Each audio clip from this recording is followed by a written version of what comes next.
আসসালামু আলাইকুম ওরহমতুল্লাহি ওবরাকাতুহু। আজকে আমরা এসেছি খুব চমৎকার একটা জায়গায়, যেই জায়গাটা সাভারের একটা জায়গা।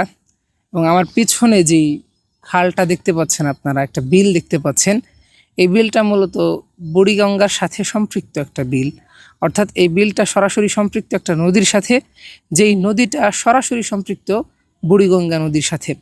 তো আজকে এই সুন্দর জায়গায় এসেছি আপনাদের একটা প্রশ্নের উত্তর দিতে। অনেকেই প্রশ্ন করেন যে ভাই, আমি তো অনেক শব্দ জানি আরবির অনেক তাবিরাত জানি, তবুও কেন আরবিতে কথা বলতে পারি না। আজকে আরবিতে কথা বলার খুব চমৎকার একটা পদ্ধতি আপনাদেরকে আমি শিখিয়ে দিব, যে পদ্ধতিটা অ্যাপ্লাই করলে খুব চমৎকারভাবে সাবলীলভাবে আপনারা আরবিতে কথা বলায় অভ্যস্ত হয়ে যাবেন ইনশাআল্লাহ। এই পদ্ধতিটা হচ্ছে, আপনি আপনার আশেপাশে যা কিছু দেখবেন, যেই জিনিসের পাশ দিয়ে আপনি যাবেন, যে স্থানে থাকবেন, যেই পরিস্থিতিতে থাকবেন, এই পরিস্থিতিগুলো, এই স্থানগুলো, এই জায়গাগুলো আপনি আরবিতে বর্ণনা করবেন।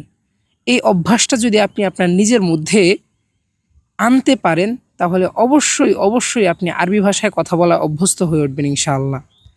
তো আশা করি এই ছোট্ট কথাটুকু আপনার অনেক উপকারে আসবে ইনশাআল্লাহ।